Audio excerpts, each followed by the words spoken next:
नमस्कार साथियों, सभी छात्र छात्राओं को नमस्कार, जय हिंद।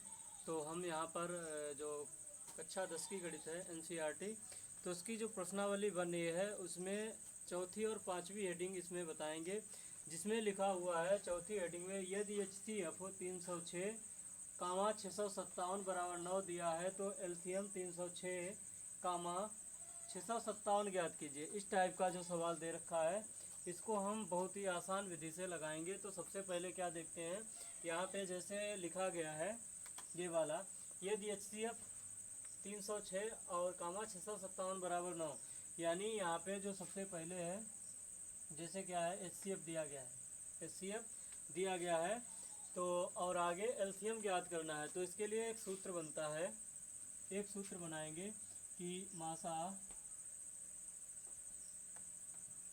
मासा बराबर होता है पहली संख्या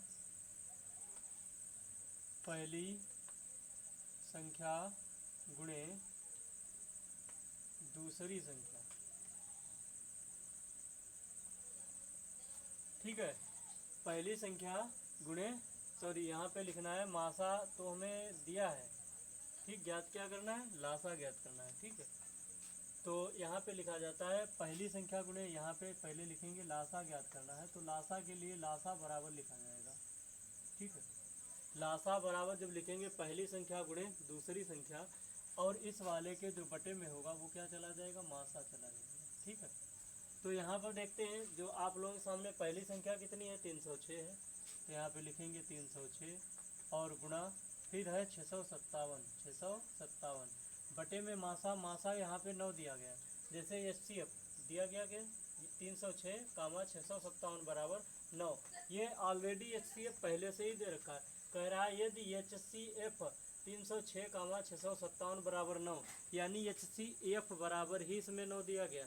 आपको यहाँ पे मासा ज्ञात करने की ज़रूरत नहीं है, तो हमें ज्ञात क्या करना था, ये कह रहा है एलसीएम इतने का ज्ञात करना है। तो जब एलसीएम ज्ञात करना है तो इस विधि से ज्ञात करेंगे, यानी लासा बराबर, ये लिखा है लासा बराबर पहली संख्या गुणे दूसरी संख्या और बटे में इसके मासा। तो मासा भैया कितना दिया, मासा दिया गया इसका 9, ये हमने यहाँ पे लिख लिया। तो क्या करना है, इसकी कोई भी संख्या एक काट लेते हैं, तो इसको काट देते हैं 9 सते 63, यहाँ पे लिखना है 9 सते 63, यहाँ पे कितना बचेगा, जब 9 सते 63 हो गया, अब बचेगा भैया 2, कितना बचेगा 2, 65 से 63 जाएगा तो 2 बचेगा, यानी इधर हो जाएगा 27, तो 9 तियाँ 27। तो यहाँ पे कितना आ गया, आगे कितना बचेगा, आगे बचेगा 306 और कामा 73 306 कामा 73 बचेगा। अब क्या करते हैं, इस 306 और 73 की गुणा कर लेते हैं, तो यहाँ पे गुणा करके देख लेते हैं, 306 और 70 3 73 ऐसे, तो 6 तियाँ इसका करेंगे, 6 तियाँ 18 हो जाएगा, आगे 0 है तो पूरा लिखा जाएगा, फिर 3 तियाँ 9, यहाँ पे गुणक निशान, फिर 7 छंग 42 हो जाएगा, 42 का पूरा और 7 तियाँ 21 इधर हो जाएगा, तो यहाँ 8 रहेगा और यहाँ पे 3 हो जाएगा, 9 4 13 का 3, इधर 2 और इधर 2 हो जाएगा। सही है, तो ये 22,338 आ जाएगा, तो इसका आंसर कितना रहेगा, 22,338। ये इस टाइप से इसको लगा दिया, ये इसका फाइनल आंसर आ गया, ये हमारा एलसीएम था, क्या था, एलसीएम। ठीक है, इसको हम एलसीएम लिख सकते हैं। ठीक है, ये हमारा एलसीएम ज्ञात हो गया। अब हम दूसरे सवाल पे आते हैं, जो दूसरा सवाल लिखा था, यदि HCF 225 कामा 60 बराबर 225 गुणे 5 माइनस 10x, तो x का मान ज्ञात करना है। तो सबसे पहले इसमें क्या करना है भाइयों, यहाँ पे सबसे पहले हमें जो ज्ञात करना है 225 और 60 का मासा ज्ञात करना है। तो मासा के लिए हम गुणनखंड विधि प्रयोग करें, चाहे हम भाग विधि प्रयोग करें, कोई भी विधि प्रयोग करें, हमें कुल मिला के मासा निकालना है। या तो हमें इस संख्या का मासा मालूम होना चाहिए, डायरेक्ट अगर मालूम है फिर भी हम लगा सकते हैं। तो हम क्या करते हैं, क्योंकि हमें आप लोगों को सिखाना है, बताना है, तो सबसे पहले हम ज्ञात करके ही बताएंगे। ज्ञात करके इसलिए बताएंगे ताकि बच्चे, मतलब जब एक सवाल को कई बार कई तरीके से या कई बार बताने का प्रयास किया जाता है, हर बार में अगर मासा ज्ञात किया जाएगा तो जाहिर सी बात है कि बच्चे उसको सीख जरूर जाएंगे। ये प्रयास हमारा भी रहता है कि हम हर स्टेप को बताते हैं, चाहे वो कई बार लगानी पड़े, तो हम इसमें भी बताएंगे। तो भैया क्या करना है, 225, ठीक है, 225 का क्या करना है, हमें पहले करना है गुणनखंड, मासा ज्ञात करना है। तो इसको भैया हम 3 से काटेंगे, 3 सते 21, यहाँ पे बच जाएगा 1, इधर हो जाएगा 15, यानी 3 बचे 15, फिर 3 से काटेंगे, 3 दूनी 6 और यहाँ पे बचेगा 1, इधर 15 3 बचे, 15 लास्ट में, 5 से 5 25 यानी 5 एकन 5, ये कट गया। अब काटते हैं 60, 60 को 2 से काटेंगे, 2 तिहाई 6 जीरो बचेगा, फिर 2 से 2 एक्का 2, 2 पंचे 10, और इधर 3 बचे 15 और 5 एक्का 5, ये इसका क्या हो गया गुणनखंड। तो देखते हैं इसमें जो जो कॉमन मिलता है, 3 मिल रहा, यहाँ 3 मिल रहा और 5 मिल रहा, इसके सिवाय कोई भी चीज़ कॉमन नहीं मिल रही, यानी यहाँ हो जाएगा 3 गुणे 5 बराबर 15, ये क्या हो जाएगा, ये इसका हो जाएगा मासा। ठीक है, ये 3 गुणे 5 बराबर 15, ये इसका निकल आया मासा। अब लगाना है सवाल। सवाल क्या हमारा लिखा था कि ये दिया गया HCF, तो यहाँ पे भैया लिखना है इसका HCF है, जैसे यहाँ लिख लिए 225, 60 बराबर इधर 225 गुणते 5 माइनस 10x। ठीक है, तो इसका जो क्या निकला है मासा, तो मासा यहाँ भी आया 15 बराबर, इनकी गुणा करेंगे, 55 25 का 5 हासिल लगा 2, 55 25 का 5 हासिल लगा 2, 5 दूनी 10, तो 12 का 2 हासिल लगेगा 1, और 5 दूनी 10 1 11, 11 माइनस का हो जाएगा 10x। अब क्या करना है, यहाँ पे ऑलरेडी 15 दिया गया है। ठीक है, ऑलरेडी 15 दिया गया है, तो हमें क्या करना है, ये वाला 10x इधर लाते हैं। ठीक है, बराबर ये 1125 दिया गया, 1125 ऑलरेडी दिया, ये वाला 15 उधर भेजते हैं, तो यहाँ पर प्लस है, इधर जाएगा तो माइनस का हो जाएगा 15। ठीक है, जब माइनस का हो जाएगा तो यहाँ पे लिखा जाएगा 10x बराबर 1125 से 15 जाएगा, तो यहाँ पे बचेगा 1110, 1125 से 15 घटाते हैं तो 1110 बचेगा, 1100 ये 10 बच गया।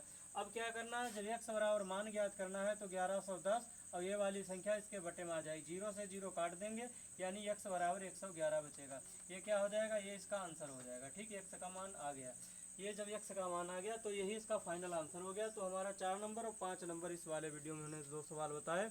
अगर इसमें किसी को समस्या है तो हमारा जो व्हाट्सअप नंबर है 80 52 18 69 83, इस पर कांटेक्ट कर सकते हैं। और हमारा जो यूट्यूब चैनल का नाम है जिस पे हम वीडियो अपलोड करते हैं AMRESHSIR और 80 52, ये चैनल का भी नाम है, तो यूट्यूब। ठीक है, ये यूट्यूब का नाम हो गया, इसके माध्यम से यूट्यूब चलता है, और ये हमारा व्हाट्सअप नंबर है। ठीक है, ये पर्सनल नंबर भी है, इसी पे हम फ़ोन मतलब यूज करते हैं, और ये इसका यूट्यूब का नंबर है, यूट्यूब चैनल का नाम है। ठीक है, तो हम इस तरीके से बताएं, अगर किसी को कोई समस्या है तो दिए गए मतलब जो भी हमने आपको बताया उस पर आप कांटेक्ट कर सकते हैं। और अगर वीडियो समझ में आते हैं तो मतलब हर टीचर को आप लोगों के माध्यम से, आप लोगों के लाइक और शेयर से लोग आगे बढ़ सकते हैं। तो हमें भी कृपया सपोर्ट करें, क्योंकि हम भी ग्रामीण क्षेत्र से आते हैं और हम ये चाहते हैं कि हम भी कुछ मतलब करें, हमारे माध्यम से लोगों का भला हो और लोगों के माध्यम से हमारा भला हो। तो दोनों लोग जब एक दूसरे का सहयोग करेंगे तभी सबका भला हो पाएगा।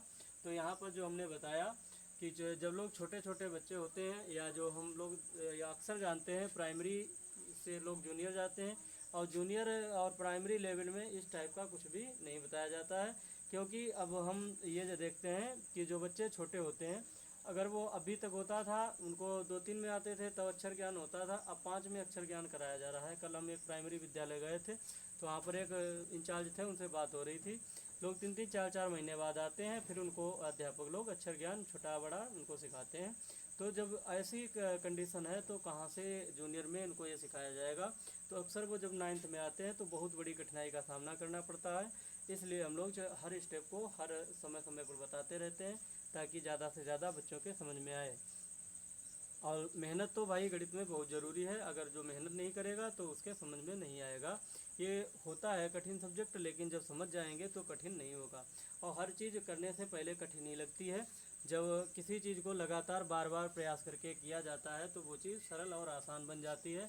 जैसे कभी हम अनजान जगह पर जाते हैं तो पूछ के जाते हैं, और जब हम कई बार जाते हैं तो हम पूछना नहीं पड़ता है, तो हम बिना सोचे समझे भी चले जाते हैं, अगर आंखें बंद कर दी जाए फिर भी चले जाएंगे। तो हम जब पहली बार गणित पढ़ेंगे या कोई चैप्टर पढ़ेंगे या कोई किताब पढ़ेंगे तो हमें बहुत ही कठिन लगेगा। जैसे हम कभी कभी साइकिल ही चलाएं, अगर हम नहीं चलाए हैं तो हमें बहुत कठिन लगती है, जब सीख जाते हैं तो बहुत जल्दी हम चलाना, और पतली पतली गलियों से भी निकल जाते हैं, तो गुजरना सबको पड़ेगा। अब कठिनाई की ओर सबसे पहले अगर मेहनत करना है तो भैया कठिनाई कोई नहीं है, अगर मेहनत नहीं करना है तो सब कुछ कठिन है।